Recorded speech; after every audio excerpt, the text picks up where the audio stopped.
자, 오늘 첫 번째로 이야기 나눠갈 주제는 바로 이 고창군 쓰레기 소각장 관련한 이야기를 해보려고 하는데요. 먼저 좀 이 이야기에 대해서 진행상을 좀 간단하게 좀 짚어드려 보겠습니다.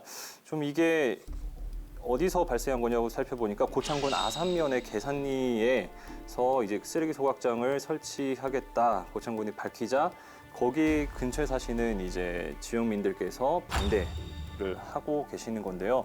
좀 쭉 살펴보면은 거기에 또 쓰레기 매립장이 있어가지고 이 매립장이 좀 포화 상태 연한이 2020년도라서 거기에 맞춰가지고 이거를 대안으로 소각장을 고창군이 생각을 한 건데 여기에 대해서 주민들의 반발이 좀 아주 거세서 좀 많이 집중을 받았습니다.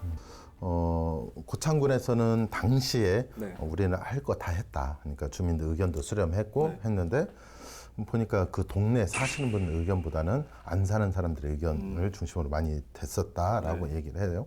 그래서 좀 의견 충돌이 있었고 본격적으로 좀 싸움이 됐던 게 작년이었고요. 네.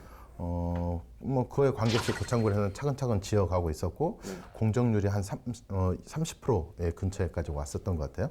그 상태에서 주민 반대가 워낙 거세지니까 그러면 해결 방안이 뭘까라고 내온 게 공론화위원회를 열자 그리고 거기도 합의된 대로 가자라고 해서 지금 현재까지 됐고 다행인 거는 그때 저희 토론에서도 좀 이러이런 방안이 어떨까라고 했는데 그런 류의 방향으로 해서 공론화위원회가 최종 정리가 된 것 같습니다. 우려되는 점들, 주민들에 대해서는 이제 불안한 감도 있고 우려되는 점이 많으니까 이제 거기에 대한 우려에 대한 이제 합의점을 이제 준 건데 이제 그 내용을 이제 조금 보면은 이제 소각시설 내구 연한을 15년간 운영을 하도록 하고 환경오염 방지시설 그 보안 환경성 조사를 좀 진행을 하고 마지막으로 이 배출가스 원격 감시 시스템을 실시간 공개하겠다. 그래서 이제 우려를 주민들이 하는 우려를 불안을 종식시켜 주겠다 해서 이제 그나마 도출이 좀 된 거죠.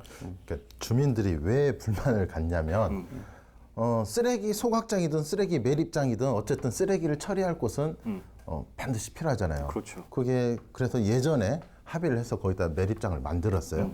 이제 끝났다.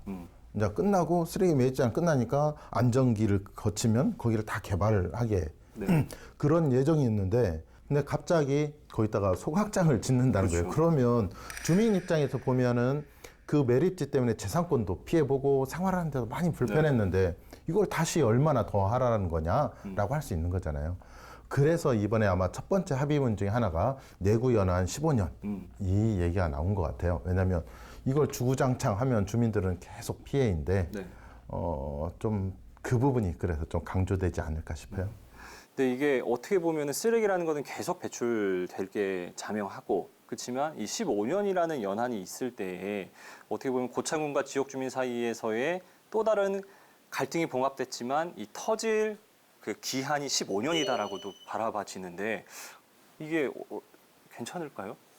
이제 그 15년간 동안에 주민들의 우려를 불식할 수 있도록 그 운영 과정을 공개를 하고 그다음에 피해가 없다는 것을 증명해 보이면 이제 재연장이 갈 것이고 하지만 뭐 다른 지역 뭐 예를 들어서 뭐 익산의 그 장전마을 같은 이렇게 우려가 현실로 나타나는 조금의 수치가 나오게 된다면은 15년 후에 재연장은 못하게 되는 건 물론이고 그 축소돼서 사업이 중단될 수도 있겠죠. 그래서 이 운영 과정상에서 주민들을 공개 여부하고 피해를 이제 최소화시키는데 좀 거기에 따라서 좀 달라질 것 같습니다.